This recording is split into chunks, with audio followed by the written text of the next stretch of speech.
আর মাত্র 48 বা 72 ঘন্টার পরেই বাংলার বিভিন্ন জায়গাতে, সেই সাথে আশেপাশের বিভিন্ন রাজ্য যেরকম ঝাড়খণ্ড থেকে শুরু করে বিহার, ওড়িশা এবং পার্শ্ববর্তী বাংলাদেশের বিভিন্ন জায়গাতে অসময়ের বৃষ্টির আশঙ্কা তৈরি হচ্ছে। এই ধরনের বৃষ্টিতে সবজি চাষের একটা বড়সড় ক্ষতির আশঙ্কা তৈরি হতে পারে, বিশেষ করে আলু চাষের ক্ষেত্রে। প্রিয় দর্শক, আজকের পূর্বাভাসে জানাবো যে আগামী কয়েকটা দিনের মধ্যে কোথায় কেমন জাঁকিয়ে ঠান্ডা পড়ার সম্ভাবনা রয়েছে, অসময়ের বৃষ্টিতে তাপমাত্রা বেড়ে যাবে কিনা, সেই সাথে এই অসময়ের বৃষ্টি কবে, কোথায় এবং কতটা পরিমাণে হতে পারে। যারা এখনো পর্যন্ত ওয়েদার উইথ শুভেন্দু চ্যানেলটি সাবস্ক্রাইব করেননি, এখনই চ্যানেলটিকে সাবস্ক্রাইব আর ফলো করে রাখুন। সেই সাথে ভিডিওগুলিকেও কিন্তু যতটা সম্ভব লাইক এবং শেয়ার করে দিতে কোনোভাবেই ভুলবেন না।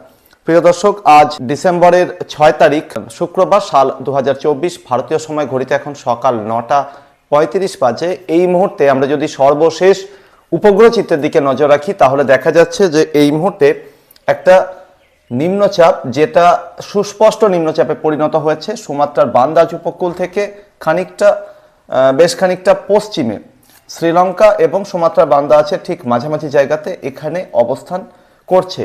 এই ওয়েদার সিস্টেমটা অত্যন্ত স্লো মুভিং সিস্টেম, অর্থাৎ খুব ধীর গতিতে এটা শ্রীলঙ্কা এবং সংলগ্ন তামিলনাড়ু উপকূলের দিকে এগিয়ে যাচ্ছে। আবারও বলছি, এই ওয়েদার সিস্টেমটা কিন্তু খুব স্লো মুভিং এবং অনেক বেশি সময় নেবে শ্রীলঙ্কা এবং সংলগ্ন উপকূলের দিকে এগিয়ে যাওয়ার ক্ষেত্রে। তবে এর পরবর্তীতে থাইল্যান্ড উপসাগরের দক্ষিণাঞ্চল এবং লাগোয়া আন্দামান সাগরের দক্ষিণাঞ্চলের এই জায়গা থেকে আবার একটি ঘূর্ণাবর্ত ধীরে ধীরে ইন্টেন্সিফাই হতে হতে বঙ্গোপসাগরের দক্ষিণাঞ্চল এবং পার্শ্ববর্তী এলাকার দিকে মোটামুটি ডিসেম্বরের 14 বা 15 তারিখ নাগাদ এসে হাজির হতে পারে।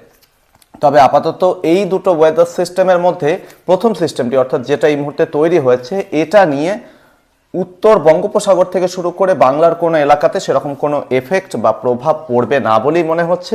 দ্বিতীয় সিস্টেমটি, অর্থাৎ যেটা ডিসেম্বরের 14 বা 15 তারিখ নাগাদ দক্ষিণ বঙ্গোপসাগরে উদয় হতে পারে, সেটা নিয়ে একটু হলেও চিন্তা থাকছে যে সেটা রিকার্ভ করে বাংলার কোনো এলাকার দিকে এগিয়ে যাবে কিনা বা এদিকে মেঘ প্রবেশ করাতে সাহায্য করবে কিনা।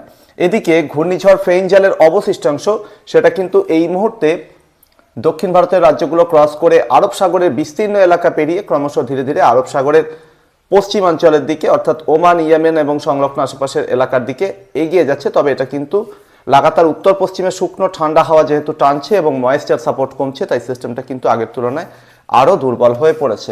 এদিকে রিটার্ন মনসুন এবং সেই সাথে ঘূর্ণিঝড় ফেইঞ্জালের প্রভাবে রেখে যাওয়া অতিরিক্ত আর্দ্রতার কারণে কিন্তু মহারাষ্ট্রের দক্ষিণাঞ্চলের বিভিন্ন জায়গা, সেই সাথে মহারাষ্ট্রের আরও বেশ কিছু এলাকার সাথে সাথে অন্ধ্রপ্রদেশ এবং মধ্যপ্রদেশের কিছু কিছু জায়গা, সেই সাথে দক্ষিণ ভারতের বিভিন্ন রাজ্যে কোথাও কোথাও আংশিক মেঘাচ্ছন্ন আকাশ, কোথাও আবার পুরোপুরি মেঘাচ্ছন্ন এবং সেই সাথে বিভিন্ন জায়গাতে রোদ ঝলমলে আকাশও চোখে পড়ছে। তবে উত্তর ভারতের চিত্রটা একটু অন্য রকমের। উত্তর ভারতের দিকে এই মুহূর্তে আকাশ কিন্তু প্রায় ঝকঝকে পরিষ্কার, এরকমটাই বলা চলে। রাজস্থানে এখনো পর্যন্ত খানিকটা কুয়াশার চাদর রয়েছে। ভারতের রাজধানী দিল্লি থেকে শুরু করে পাঞ্জাব, হরিয়ানা, উত্তরাখণ্ড, হিমাচল, সেই সাথে উত্তরপ্রদেশ, বিহার, এদিকে ঝাড়খণ্ড, ওড়িশা, পশ্চিমবঙ্গ এবং পার্শ্ববর্তী বাংলাদেশের বিভিন্ন জায়গা, ত্রিপুরা এবং এর আশেপাশের জায়গাগুলোতে সর্বত্রই কিন্তু আকাশ রয়েছে ঝকঝকে পরিষ্কার। একটা পশ্চিমী ঝঞ্ঝা ধীরে ধীরে চীনের ভিতরের দিকে এগিয়ে যাচ্ছে এবং সেই কারণে অরুণাচলের বিভিন্ন জায়গা, সেই সাথে ভুটান এবং সিকিমে কিন্তু তুষারপাত নজরে আসছে। এদিকে এরই প্রভাবে মেঘালয় এবং লাগোয়া আসামের কোথাও কোথাও টুকরো টুকরো মেঘপুঞ্জ অবস্থান করছে এবং এই কারণে কিন্তু আকাশে এখানে খানিকটা মেঘাচ্ছন্নতা রয়েছে। তবে আসামের দক্ষিণাঞ্চলে শিলচর এবং এর আশেপাশের জায়গার দিকে কিন্তু আকাশ মোটের উপর পরিষ্কার রয়েছে। এদিকে পশ্চিমবঙ্গের দার্জিলিং এবং কালিম্পং জেলার দিকে খানিকটা মেঘ দেখা যাচ্ছে এই পশ্চিমী ঝঞ্ঝার সৌজন্যে। আপাতত পাহাড়ের দিকে সেরকম কোনো শক্তিশালী পশ্চিমী ঝঞ্ঝার অবস্থান নজরে না আসলেও একটা পশ্চিমী ঝঞ্ঝা উত্তর আফগানিস্তান এবং সংলগ্ন এলাকার দিকে এগিয়ে আসছে। যত সময় যাবে এটা কিন্তু পাহাড়ের উপরে ধীরে ধীরে প্রভাব বৃদ্ধি করতে থাকবে। এদিকে বিগত 24 ঘন্টায় আমরা তাপমাত্রা অনেকটাই কমতে দেখেছি কলকাতা সহ গাঙ্গেয় দক্ষিণবঙ্গের সমস্ত জায়গা এবং পার্শ্ববর্তী উত্তরবঙ্গ এবং এর আশেপাশে বিহার, ঝাড়খণ্ড, ওড়িশার বিভিন্ন জায়গাতে। যার নেপথ্যে প্রধান যে কাণ্ডারি, সেটা হচ্ছে উত্তরে শুকনো ঠান্ডা হাওয়া, যেটা কিনা পাহাড়ের উপর দিয়ে নেমে আসতে শুরু করেছে এবং পূর্বাভাস এরকমই ছিল যে আপাতত তাপমাত্রা নামবে। এবং এই মুহূর্তে যেটা দেখা যাচ্ছে যে পাকিস্তানের ভাওয়ালপুর এবং সংলগ্ন এলাকাতে একটা দুর্বল ঘূর্ণাবর্ত অবস্থান করলেও তার উত্তর দিকে, অর্থাৎ লাহোর, ইসলামাবাদ এবং এর পার্শ্ববর্তী যে জায়গাগুলো রয়েছে, সেই সাথে ভারতের জম্মু কাশ্মীর এবং পার্শ্ববর্তী উত্তরাখণ্ড এবং কিছুটা নেপাল এই এলাকার দিক থেকে শুকনো ঠান্ডা হাওয়া, যেটা বরফের চাদরের উপর দিয়ে কিন্তু নেমে আসছে ভারতের রাজধানী দিল্লি, উত্তরপ্রদেশ এবং বিহার হয়ে সেটা ধীরে ধীরে ঝাড়খণ্ড এবং পশ্চিমবঙ্গের বিভিন্ন এলাকার দিকে প্রবেশ করছে। ফলে এই উত্তরে শুকনো হাওয়া গাঙ্গেয় দক্ষিণবঙ্গ এবং উত্তরবঙ্গের উপর দিয়ে বয়ে যাচ্ছে, পরবর্তীতে তা বাংলাদেশের বিভিন্ন এলাকা হয়ে বঙ্গোপসাগরের দিকে চলে যাচ্ছে। বিগত 24 ঘন্টায় বহাল তবিয়তে উত্তরে ঠান্ডা বয়ে যাওয়ার কারণে কিন্তু কলকাতা সহ গাঙ্গেয় দক্ষিণবঙ্গে তাপমাত্রা হঠাৎ করেই বেশ খানিকটা নেমেছে। আমরা তাপমাত্রা পরিসংখ্যানের দিকে যদি নজর রাখি তাহলে দেখা যাচ্ছে যে শ্রীনিকেতন সেখানে 13 ডিগ্রি সেলসিয়াস তাপমাত্রা রেকর্ড হয়েছে, তবে পুরুলিয়ার তাপমাত্রা কিন্তু যথেষ্ট চমকে দিচ্ছে। 10.5 ডিগ্রি সেলসিয়াসে নেমে গেছে পুরুলিয়ার তাপমাত্রা। আরও একবার বলছি, পুরুলিয়াতে তাপমাত্রা রেকর্ড হয়েছে 10.5 ডিগ্রি সেলসিয়াস। সেই সাথে মালদাতে তাপমাত্রা রেকর্ড হয়েছে 17.3 ডিগ্রি সেলসিয়াস। নদিয়ার কৃষ্ণনগরে তাপমাত্রা রেকর্ড হয়েছে 13.2 ডিগ্রি সেলসিয়াস। বেশ ভালো ঠান্ডা কিন্তু নদিয়ার বিভিন্ন জায়গাতে উপলব্ধি হচ্ছে। কলকাতার সল্টলেকে তাপমাত্রা ছিল 18.4 ডিগ্রি সেলসিয়াস, তবে কলকাতার উপকণ্ঠে হাওড়াতে 15.5 ডিগ্রি সেলসিয়াস মিনিমাম টেম্পারেচার আজ ভোরে রেকর্ড হয়েছে। কলকাতার দমদমে 16.2 ডিগ্রি সেলসিয়াস, কলকাতার আলিপুরে 16.7 ডিগ্রি সেলসিয়াস তাপমাত্রা রেকর্ড হয়েছে। উত্তরবঙ্গের কালিম্পংয়ে 10.5 ডিগ্রি সেলসিয়াস, অর্থাৎ কালিম্পং আর পুরুলিয়া কিন্তু একই আসনে রয়েছে।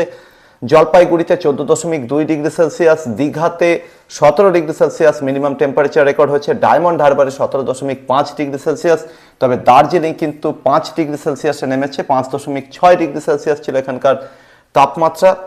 কোচবিহার ছিল 14 ডিগ্রি সেলসিয়াস, বর্ধমান সদর শহর ছিল 15 ডিগ্রি সেলসিয়াস, বাঁকুড়া ছিল 15 ডিগ্রি সেলসিয়াস এবং সেই সাথে বহরমপুর ছিল 16.6 ডিগ্রি সেলসিয়াস। পশ্চিমের জেলা পশ্চিম বর্ধমানের আসানসোলে ছিল 13.2 ডিগ্রি সেলসিয়াস। অর্থাৎ এক্ষেত্রে কিন্তু পশ্চিমের যে আসানসোল শহর তার সাথে কিন্তু নদিয়ার কৃষ্ণনগর একই আসনে বসেছে এবং এখানেও কিন্তু 13.2 degree Celsius minimum temperature record করা হয়েছে। যেহেতু আগামী 48 ঘন্টায় উত্তরে শুকনো ঠান্ডা হাওয়ার প্রবাহ জারি থাকবে, তাই কলকাতা সহ গাঙ্গেয় দক্ষিণবঙ্গে আগামী 48 ঘন্টাতে তাপমাত্রা আরও বেশি নামতে পারে। ঝাড়খণ্ড থেকে শুরু করে বিহার, উত্তরবঙ্গ, ওড়িশাতেও তাপমাত্রা নামার সম্ভাবনা রয়েছে। সেই সাথে বাংলাদেশের বিভিন্ন এলাকা এবং ত্রিপুরাতেও কিন্তু তাপমাত্রা বেশ খানিকটা কমার সম্ভাবনা রয়েছে।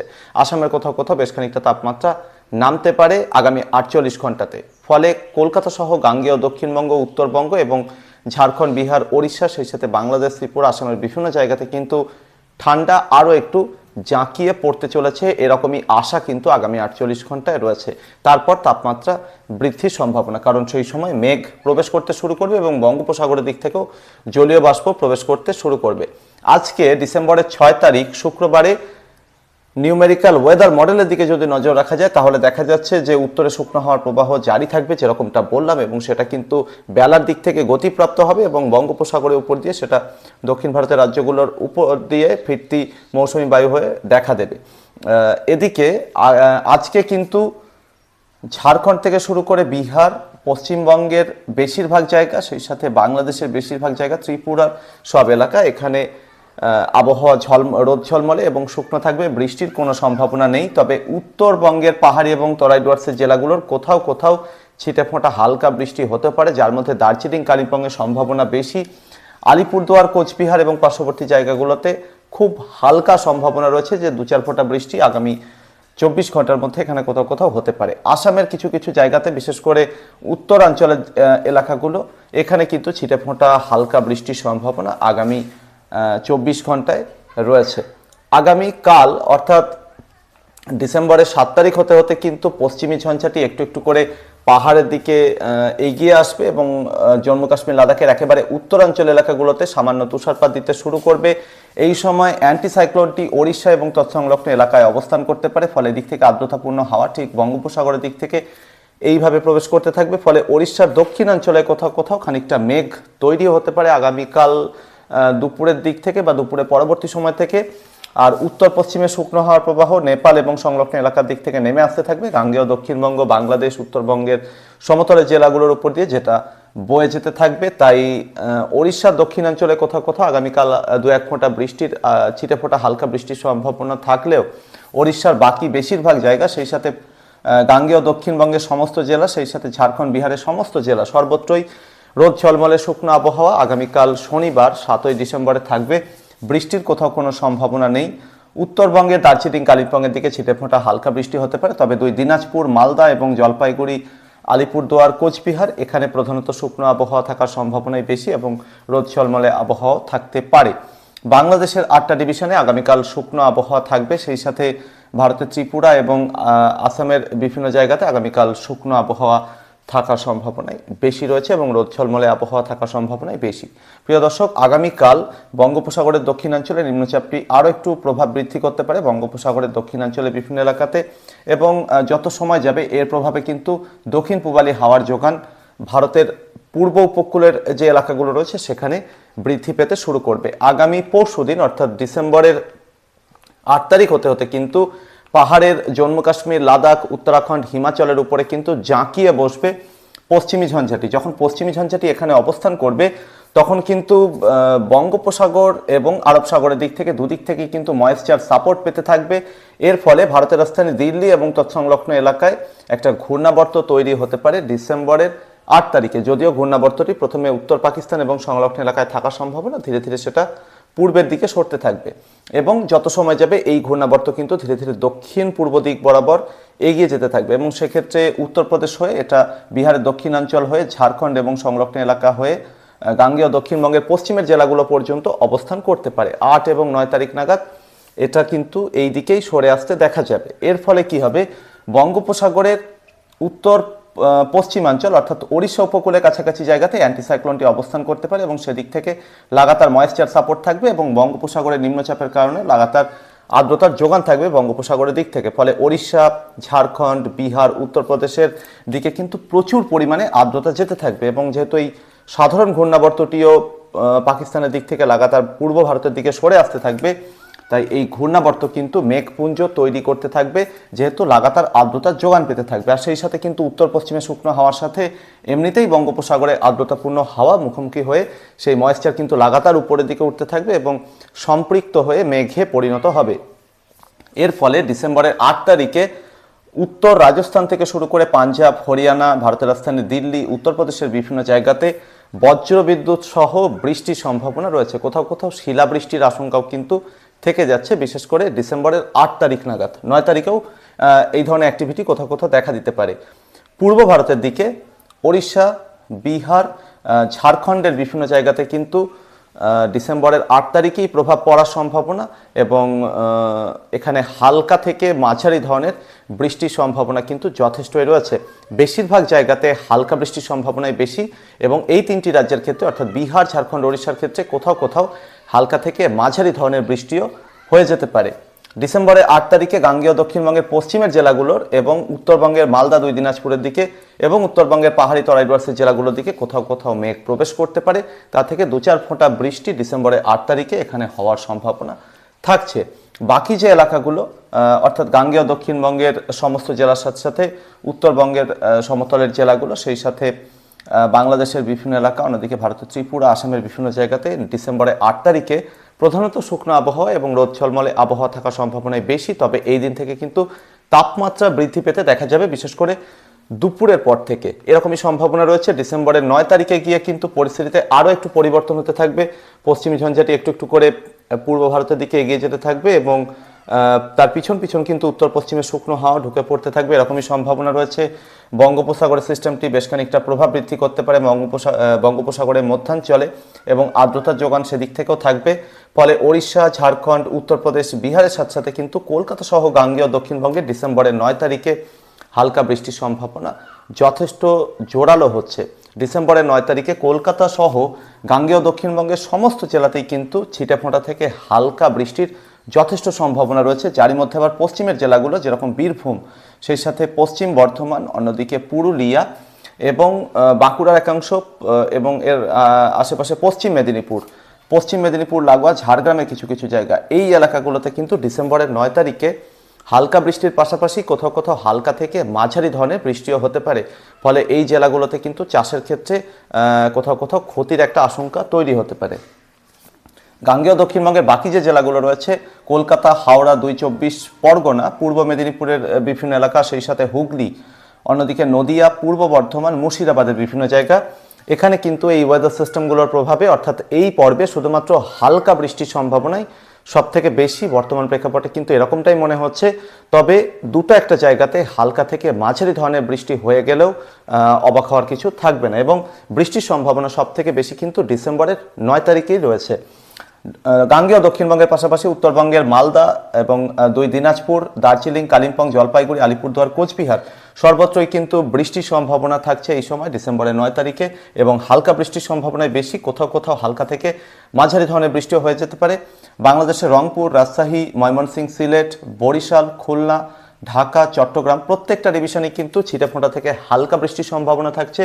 বাংলাদেশের উত্তরাঞ্চলে রংপুর এবং রাজশাহী ডিভিশনে বৃষ্টি একটু বেশিও হতে পারে, অর্থাৎ হালকা থেকে মাঝারি ধরনের বৃষ্টিও এখানে কোথাও কোথাও হয়ে যেতে পারে। ভারতের ত্রিপুরা, আসামের বিভিন্ন জায়গাতেও কিন্তু হালকা বৃষ্টির সম্ভাবনাই বেশি, তবে আসামের উত্তরাঞ্চলে কোথাও কোথাও ডিসেম্বরের 9 তারিখে কিন্তু হালকা থেকে মাঝারি ধরনের বৃষ্টিও হয়ে যেতে পারে। ডিসেম্বরের 10 তারিখ হতে হতে কিন্তু ওয়েদার সিস্টেমগুলো লাগাতার আরও বেশি পূর্বের দিকে সরতে থাকবে। উত্তর পশ্চিমে শুকনো ঠান্ডা হাওয়া পাহাড়ের দিক থেকে বহাল তবিয়তে নেমে আসতে থাকবে, এবং সেই শুকনো ঠান্ডা হাওয়ার ধাক্কায় কিন্তু সমস্ত সিস্টেমগুলো যেভাবে পূর্বের দিকে সরে যাচ্ছে তার পিছন পিছন কিন্তু উত্তরে শুকনো হাওয়া যেহেতু লাগাতার ঢুকে পড়তে থাকবে 10 তারিখ থেকেই, ফলে আকাশ পরিষ্কার হতে শুরু করবে ওড়িশা, বিহার, ঝাড়খণ্ড, পশ্চিমবঙ্গ এবং পার্শ্ববর্তী এলাকা থেকে।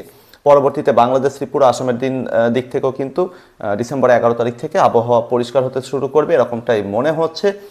এবং এই পর্বে অর্থাৎ ডিসেম্বরের 8 বা 9 তারিখ থেকে 10 তারিখ পর্যন্ত তাপমাত্রা বৃদ্ধি লক্ষ্য করা যেতে পারে এই এলাকাগুলোতে, ফলে শীতের ছন্দ এই সময় বেশ খানিকটা ব্যাহত হবে বলেই মনে হচ্ছে। তবে ডিসেম্বরের 11 তারিখ থেকে আবারও স্বমহিমায় উত্তরে হাওয়ার দাপটে বলিয়ান হয়ে কিন্তু শীত আরও একবার কামব্যাক করবে কলকাতা সহ গাঙ্গেয় দক্ষিণবঙ্গের সমস্ত জেলা, সেই সাথে উত্তরবঙ্গ পার্শ্ববর্তী বিভিন্ন জায়গাতে।